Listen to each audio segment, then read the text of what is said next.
The critical patriot देखने वाले सब दोस्तों को खुशामदीद, स्वागत। आज मेरे साथ इंडिया से मौजूद हैं संजीव मुंशी जी और इंग्लैंड से मौजूद हैं मोहम्मद आमिर राना साहब। Munshi ji is a well known Kashmiri scholar और Aamir Rana is a well known columnist and a think tanker. Munshi ji, अगर मैं आपसे शुरू करूं, जैसा कि आपको इल्म है कि अमेरिका ने द रेजिस्टेंस फ्रंट को लश्कर तैयबा का फ्रंट और प्रॉक्सी करार देते हुए उसको बैन कर दिया है। तो आप क्या कहेंगे इस बारे में? शकील साहब, first of all thank you for having me and ऐसे हमारे यहाँ पे तो गुड आफ्टरनून है, आपके यहाँ पे मेरे दोस्त के सामने तो he will be in England, तो गुड मॉर्निंग ही होगा। गुड तो मॉर्निंग। हाँ, तो मेरा और शकील साहब का तो लगभग सेम टाइम है, आपका जरा 5.5 घंटे का फर्क है। जी। So what I am saying is that US State Department जो भी ये पॉलिसी डिसीजन लेता है, this is after all a policy decision. ऐसे आपके और मेरे कहने से नहीं लेता, जस्ट हवा में बह के, रॉ में बह के नहीं लेता। इनका एक अच्छा खासा प्रोसेस है, और उस प्रोसेस में देखिए, इंडियन गवर्नमेंट ने तो 2023 में दिस टीआरएफ को डेजिग्नेट किया था as a terrorist organisation. 2023 January I think, तो तब किया था। तो अभी यूएस का धीरे धीरे जो भी उनकी प्रोसेसेस होंगी उसके थ्रू जाते हुए they have designated them as a foreign terrorist group. और वो प्रॉक्सी है जी, एलिट लश्कर तैयबा का प्रॉक्सी है। जैसा आपकी जानकारी के लिए शकील साहब, जी। There was a time when in J मेरे पास एक लिस्ट है 200 से ज्यादा ऑर्गेनाइजेशन, जिनको तंजीम कहते हैं, तंजीम 200 से ज्यादा तंजीमें कश्मीर में एक्टिव थी। तो क्या था कि आज आपने कुछ नाम कर दिया, कल आपने कुछ और नाम कर दिया, परसों कुछ और नाम कर दिया। इसमें अब ये तो इंडिया का मौकफ था, और इंडिया वाज आफ्टर इट, तो वो उन्होंने फाइनली कर दिया है। लेकिन इसमें सबसे इंटरेस्टिंग जो है, वो जो रिएक्शंस आ रहे हैं फ्रॉम योर कंट्री पाकिस्तान, तो वो तो मैं आज ही एक आपके दोस्त चीमा साहब का देख रहा था। माय गॉड, बौखलाए तो हैं, बट ही से वो सो व्हाट, क्या हो गया? मतलब अमेरिका अमेरिका के किसी स्टेट डिपार्टमेंट ने या किसी सीनेटर ने या प्रेसिडेंट ने कुछ आपके फेवर में कह दिया, तो बल्ले बल्ले, तो आप डांस करना शुरू कर दें। लेकिन ये because it's not in your favour, तो ऑब्वियसली इट्स नॉट एक्सेप्टेबल। तो खैर, मुझे एक्सेप्टेबल हो या ना हो, या आपको एक्सेप्टेबल हो ना हो, ये उनका एक प्रोसेस है, और ये डेफिनेटली है कि एक दिन से नहीं होता। वो जो चीमा साहब का मुझे बहुत अच्छा लगा वो कहना कि जी उन्होंने कहा जी लो जी असी इंडिया ਨੂੰ मदद नहीं की, चलो जी ਹੁਣ ਅਸੀਂ ਇਹ खुश कर ਦਿੰਨੇ ਆ। तो I don't think state policy या स्टेट क्राफ्ट में इस तरह की ए जी कर दिन्ने हैं जी, आई मीन ये कोई छज्जू के चौबारे पे बैठे तो नहीं है ना हम लोग। These are serious government matters, और पॉलिसी लेवल की चीजें होती हैं। बाकी द रेजिस्टेंट फ्रंट जो है, टीआरएफ जो है, इनको काफी कुछ ये पहली बार उन्होंने ऐसा एक्टिविटी किया, ऐसा नहीं है। और मुझे अगर थोड़ा आपने टाइम दिया होता, क्योंकि आपने जी। थोड़ा जल्दी में कर लिया, तो I would have got a list of incidents जहां पे ये टीआरएफ इन्वॉल्व थी। आज का नहीं है, मैंने कहा ना, जनवरी 2023 में जी। गवर्नमेंट ऑफ इंडिया ने इनको as a terror outfit declare किया था।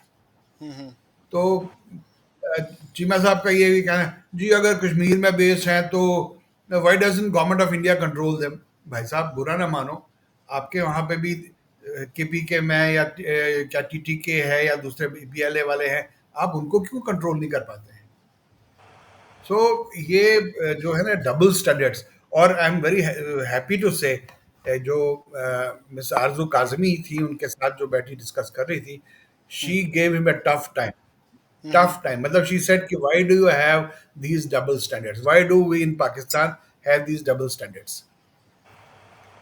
200 ओके। से ज्यादा तंजीमों के नाम रजिस्टर्ड हैं। कि भाई ये इस इंसिडेंट में इन्वॉल्व थे, ये उस इंसिडेंट में इन्वॉल्व थे। तो हमने, मुझे याद है जब स्टार्ट हुआ था तब तो जेके एलएफ ही थी, जो हमारे, जिसमें हमारे फारूक साहब भी इन्वॉल्व थे डायरेक्टली इनडायरेक्टली।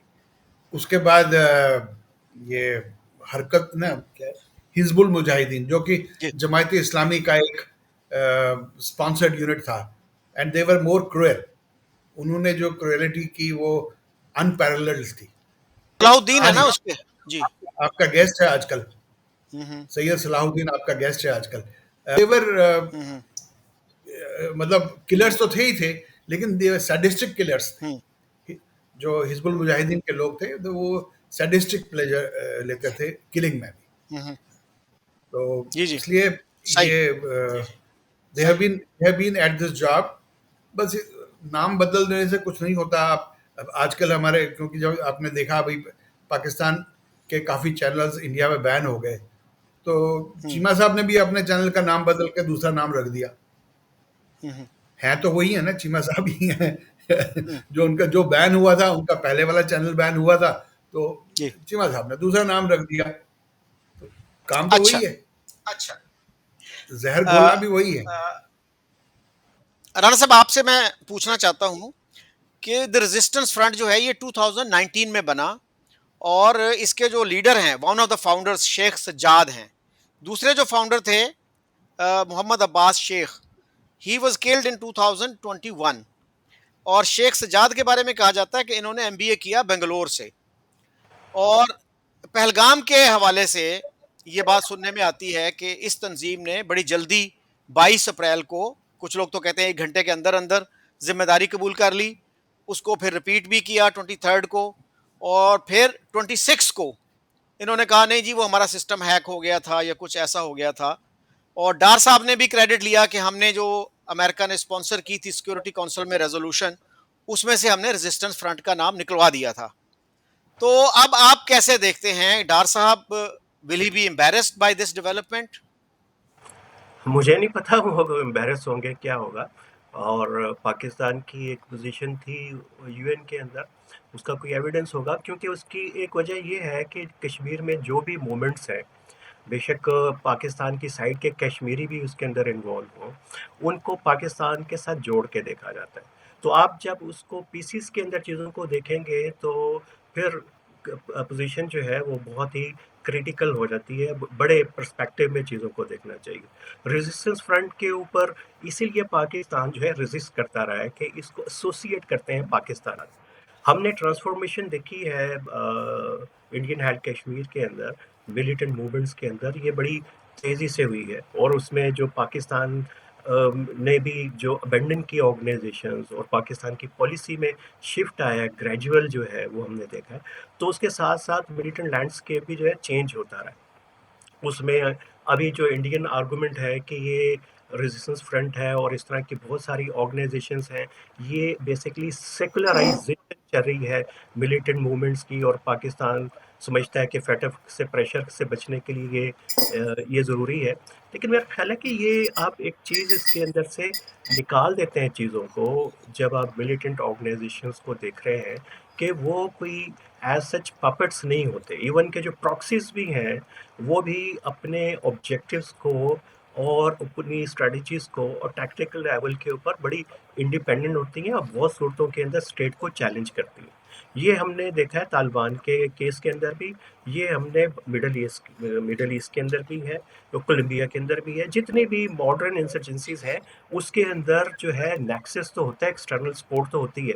ये देखिए कश्मीर के कॉन्टेक्स्ट में नहीं, हम थ्योरेटिकल कॉन्सेप्ट में बात कर रहे हैं, तो उसमें होता है। लेकिन उनकी कोशिश होती है एटमॉस के अपने इंडिपेंडेंस को जो है बरकरार रखें। जिस वक्त ये 18 और 19 के अंदर फेटफ का प्रेशर आया तो पाकिस्तान के अंदर, और उस वक्त एक ज़ीरो टॉलरेंस इवॉल्व हो रही थी कश्मीर बेस्ड ग्रुप्स के हवाले से पाकिस्तान के अंदर, तो तब ये एक और ट्रांसफॉर्मेशन के प्रोसेस से गुजरी हैं। इसमें इसमें अलकायदा इंडियन सब कॉन्टिनेंट भी यहाँ पे इन्फ्लुएंस करने की कोशिश की, उसने ब्रीच करने की, स्पेस बनाने की कोशिश की। इंडिया आईएस ने भी जो है बड़ी कोशिश की।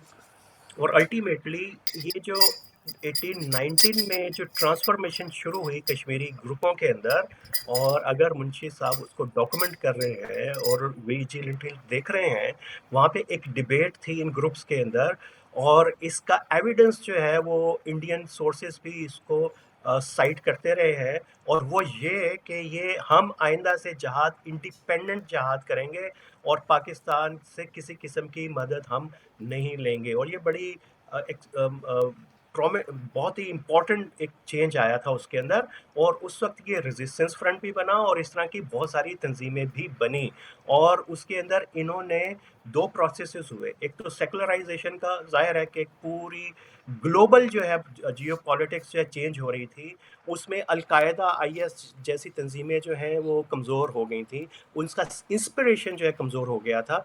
एक रीथिंकिंग थी, रिव्यू था within Kashmiri militant organisation कि हमें जो है अब उसको फोकस करना पड़ेगा, इसको रिलीजियस हमने मूवमेंट नहीं रहने देना, ये इंडिपेंडेंस की है जो भी है, हमने इसको रेजिस्टेंस की एक मूवमेंट बनाना है।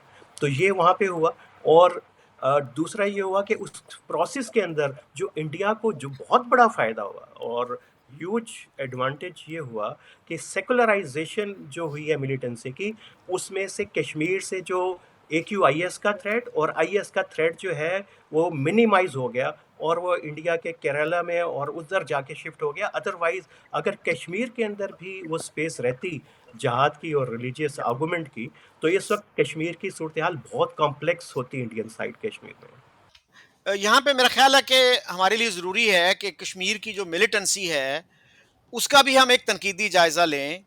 हमारे दोस्त, आप भी जानते हैं उनको, आपके भी दोस्त हैं, वो इरशाद महमूद, जी वो सजाद लोन साहब की शादी में शिरकत के लिए आई थिंक 2001 में अब्दुल गनी लोन साहब की इनविटेशन पे श्रीनगर गए थे।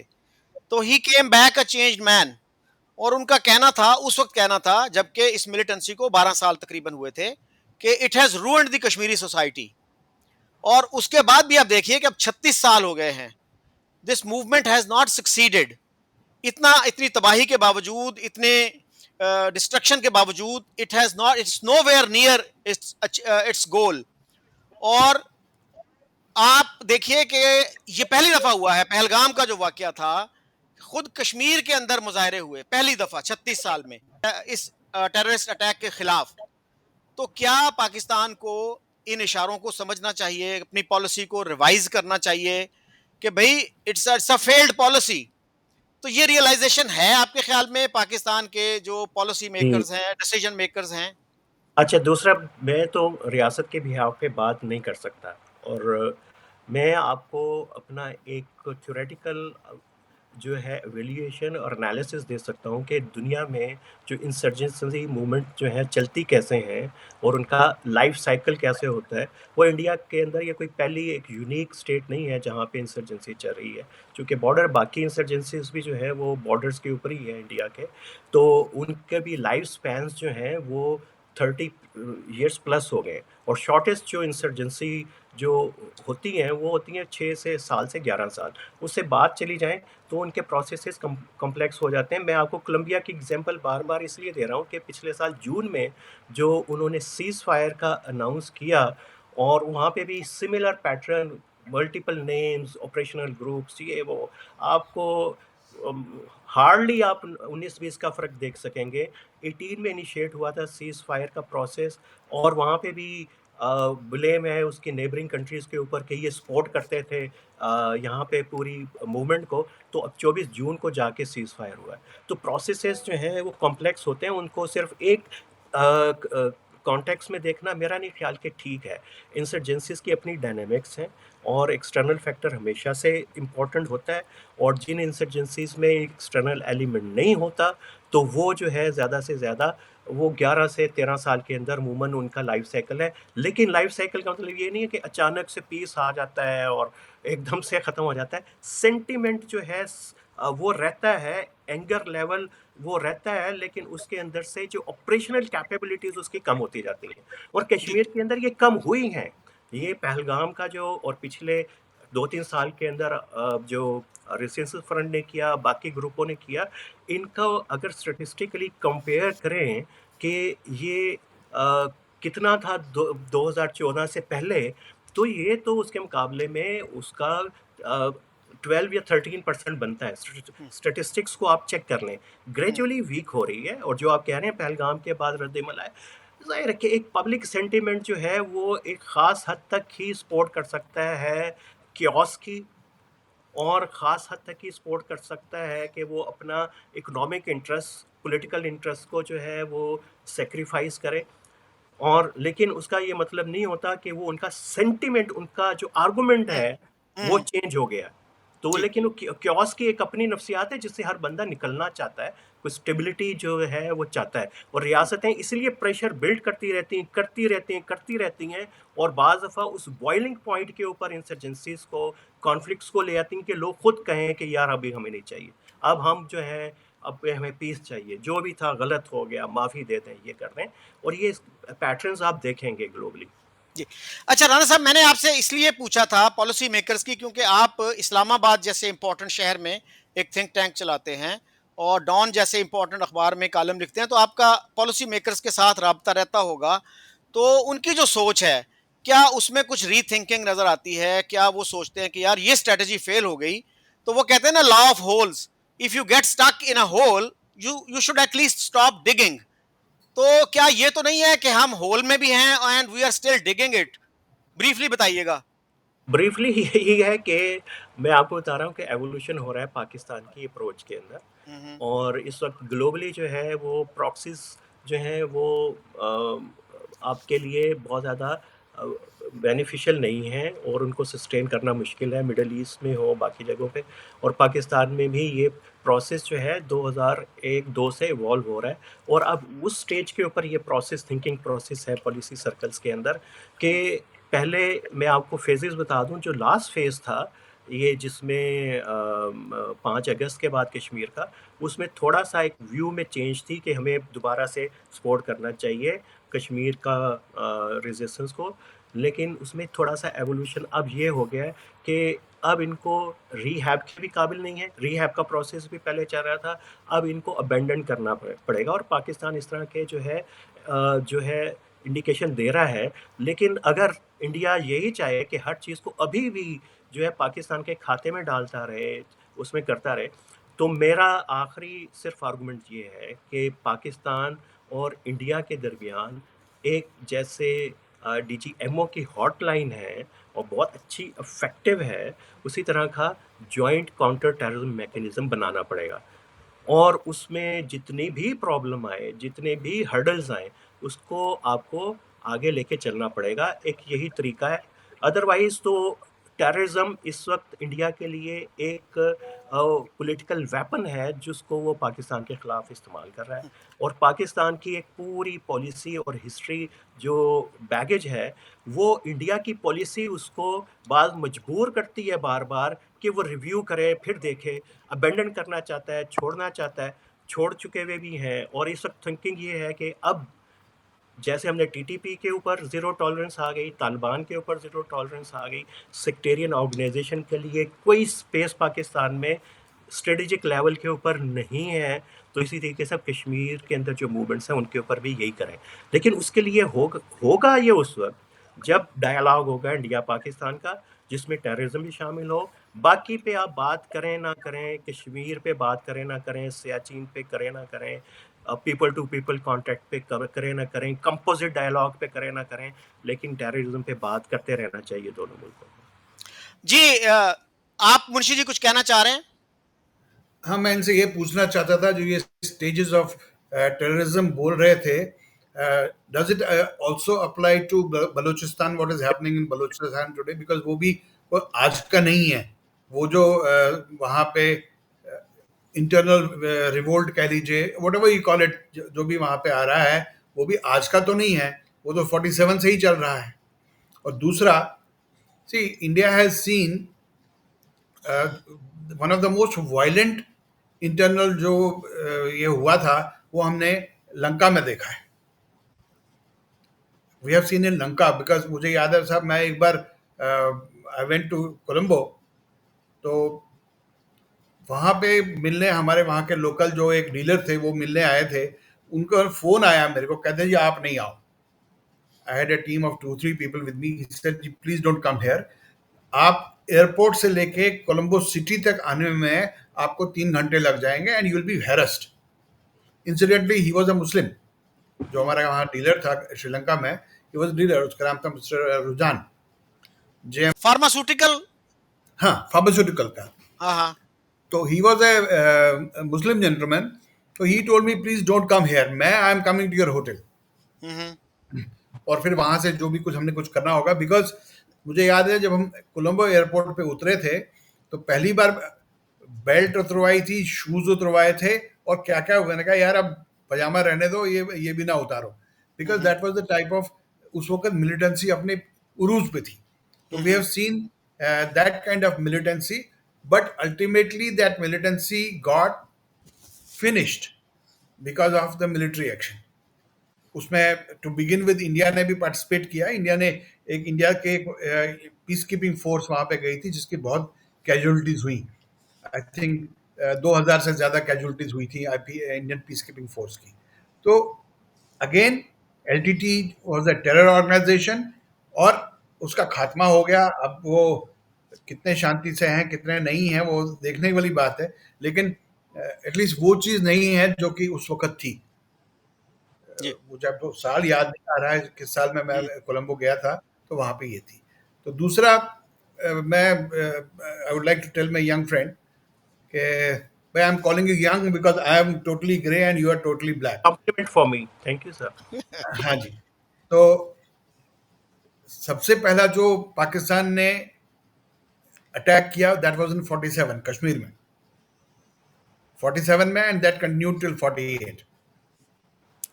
उसके बाद एक मेजर जो पॉलिसी डिसीजन था वो था 65 में, शायद ऑपरेशन जिब्राल्टर नाम था उसका, या मुझे याद नहीं आ रहा है. That's right. तो कि वहां पे जी बंदे भेजो और जबरदस्ती करके वो मुजाहिदीन के नाम से भेजो उनको और उनको बुला लो और वो हमारा कश्मीर हमारा, there will be uprising and Kashmir will be ours. वो हम, I happen to be in Kashmir Srinagar that day that time. तो वो कैसे पकड़े गए, कैसे उन लोगों को जो आपके भेजे हुए हमारे दोस्त थे उनको भेजा, तो वो कैसे पकड़े गए उन्हीं. और उनको ये था कि जी इसमें प्रॉब्लम, एक बहुत बड़ी प्रॉब्लम आ जाती है शक्ल साहब, वो है कि आप लोग जो है ना इस्लाम का चूरन साथ में जोड़ देते हैं. ये मेरा बिरादर इस्लामी भाई है या बिरादर इस्लामी मुल्क है. तो उनको पकड़वाया किसने? उनको पकड़वाया भी मुसलमानों नहीं, बिकॉज ऊपर पहाड़ियों में जंगलों में तो वही थे, गुजर बकरवाल थे, उन्होंने ही पकड़वाया. और बाद में जब वो श्रीनगर सिटी में आए भी तो अभी नाम मुझे याद आएगा, एक सिटी का एक पोर्शन था वहां पे, बटमालू के नाम से एक देयर वाज एन एरिया, वहां पे एक बस स्टैंड हुआ करता था.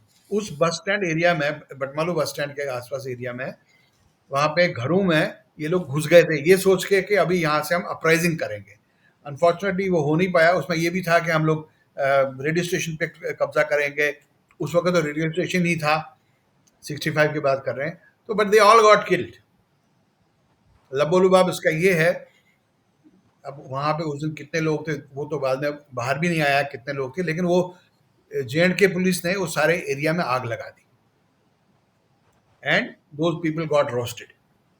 That's what happened. Munshi ji, some were arrested, were they not? होंगे दे माइट. देखिए इनिशियली पहले कुछ लोग जो पकड़े गए उनको तो अरेस्ट किया ही किया होगा, लेकिन जब वो अनमास दे केम टू श्रीनगर, अनमास जब आए और एक पर्टिकुलर एरिया में कन्फाइन हो गए बटमालू एरिया में, तो वहां पे उन लोगों को फिर बाद में वो ब्लेज जो थी, हालांकि वो मेरे घर से 5 किलोमीटर दूर है, 5-6 किलोमीटर दूर थी, लेकिन वो ब्लेज दिखती थी. जी जी, इतनी आसमान में वो ब्लेज उड़ी हुई थी. तो what I am saying is कि अनफॉर्चुनेटली इसमें एक तो जो रिलीजन का वो एडिशनल एलिमेंट आता ना, जो अभी कोलंबिया का बोल रहे थे, वहां पे शायद रिलीजन इतना नहीं यूज होता है. मुझे आखिरी इजाजत दे दें आप. जी राणा साहब, एक सवाल जो मेरे ज़हन में आता है कि जो पाकिस्तान के थिंकिंग सेक्शंस हैं, सोचने समझने वाले लोग हैं, क्या उनको ये ख्याल आता है कि हमने इसको बहुत रिलीजनाइज्ड, इस्लामाइज कर दिया इस मूवमेंट को?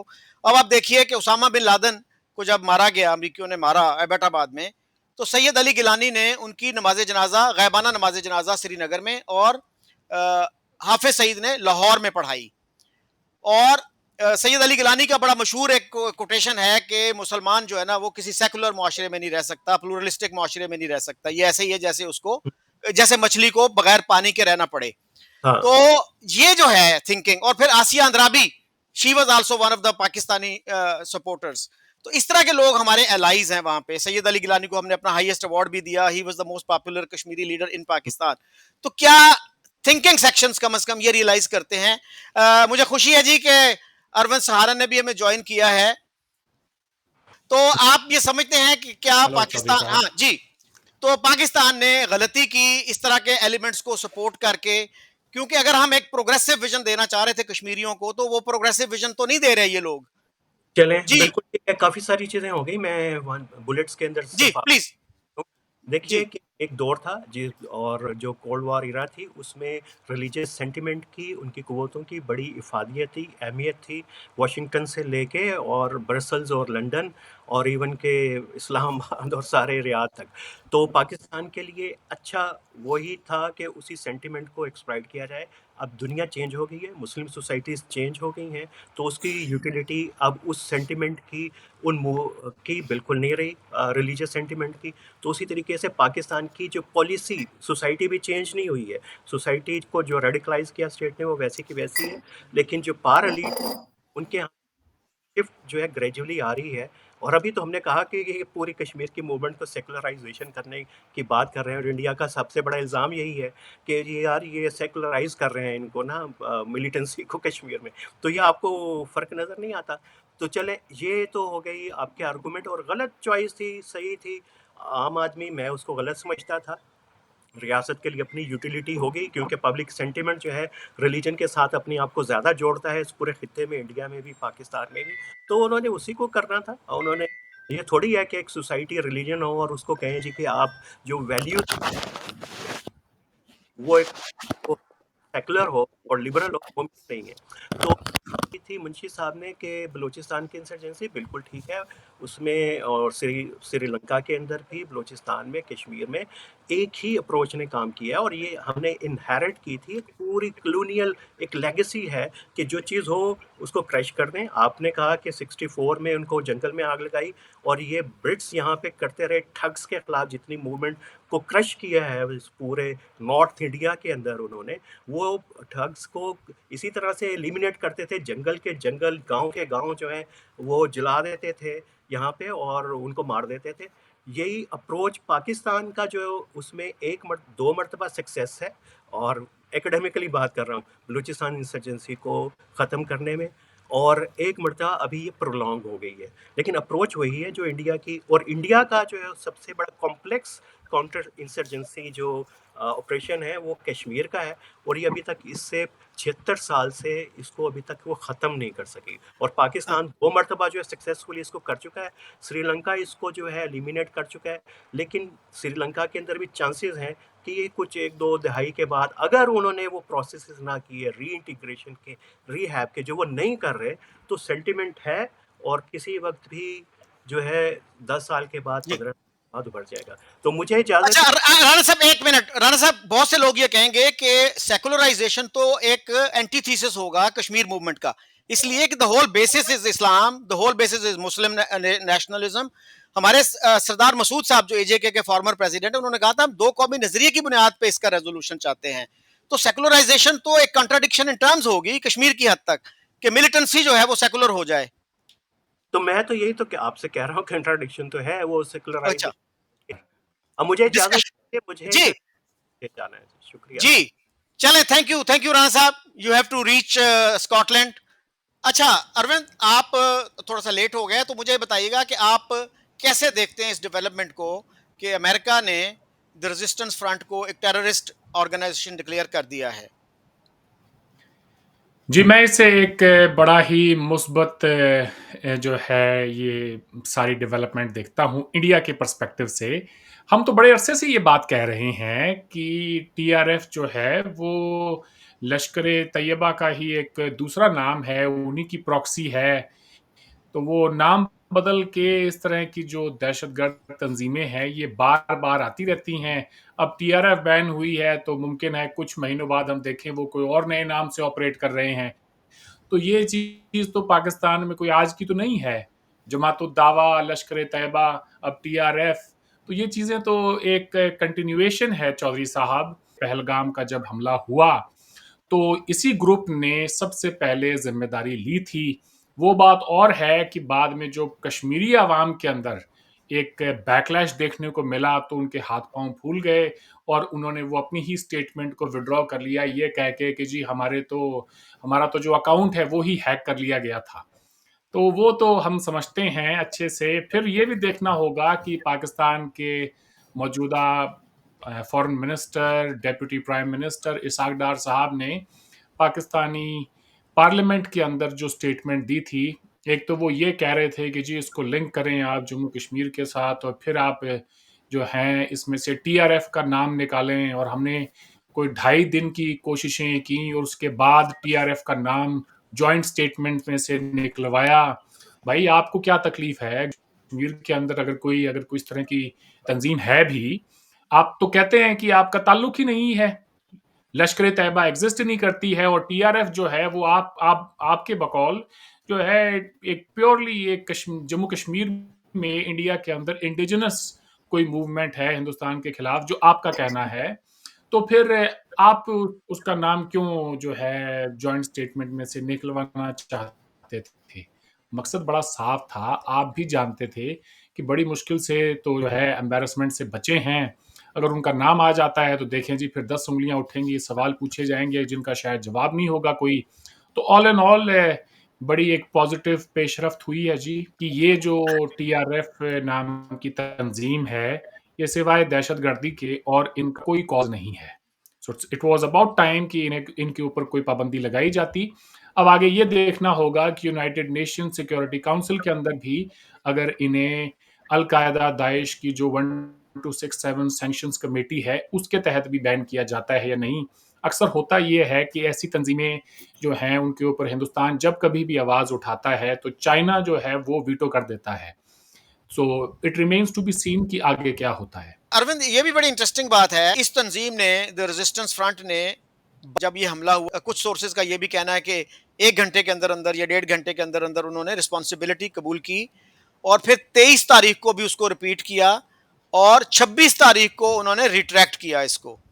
तो अगर ये आर्ग्यूमेंट उनका दुरुस्त है कि जी हमारा सिस्टम हैक हो गया था, तो क्वेश्चन पैदा होता है कि भाई फिर इतने दिन बिल्कुल। क्यों लगे, 4 दिन क्यों लगे आपको इसको रिट्रैक्ट करने में? तो आपको वो फौरन 4 जो दिन इसलिए है, ऐसे वो 4 दिन इसलिए लगे चौधरी साहब क्योंकि तब तक ये अंदाजा हो गया था कि जम्मू कश्मीर के अंदर अवामी सतह पर बड़ा हम्म, गुस्सा था इस दहशतगर्द हमले के चलते। हम्म, लोग नाखुश थे, गुस्से में थे। उनके लाइवलीहुड के ऊपर ये अटैक भी हुआ था। ये हम्म, ना भूलें कि जम्मू कश्मीर के अंदर वो जो 26 जो बेगुनाह मारे गए वो तो एक तरफ है। कश्मीर के अंदर जो बूमिंग टूरिज्म हो रहा था 2 ढाई साल से, करोड़ों में लोग आ रहे थे, तो उनकी रोजी रोटी के ऊपर भी इन्होंने जो है एक तरह से अटैक किया था। सो एज अ रिजल्ट अवाम के अंदर गुस्सा था और इस तरह की जो तंजीमें होती हैं वो जानते हैं कि अगर उन्होंने कल को यहाँ ऑपरेट करना है तो अवामी सतह पर अगर थोड़ी बहुत भी हिमायत जो है उनके हिस्से में ना हो तो बड़ा जी, मुश्किल हो जाता है उनके लिए ऑपरेट करना। जी। तो इसलिए फिर ये सारा ड्रामा जो है उन्होंने किया और उस स्टेटमेंट को वापस लिया।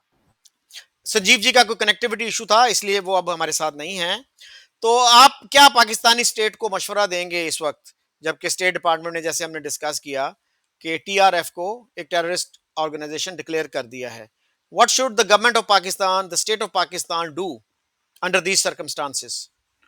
मैं पाकिस्तान की हुकूमत को ये मशवरा दूंगा कि जब आप ये कहते हैं कि जम्मू कश्मीर में जो मूवमेंट है वो इंडिजिनस है और आपका उससे कोई ताल्लुक नहीं है, तो फिर वहां पर पनपने वाली कोई अगर दहशतगर्द जमात जिसको हिंदुस्तान ये कहता है कि वो दहशतगर्दी में मुलव्वस है, तो आप खुदारा उनको डिफेंड करने की कोशिश ना करें, क्योंकि फिर आप की जो सारी दलीलें हैं वो बहुत ही कमज़ोर पड़ जाती हैं।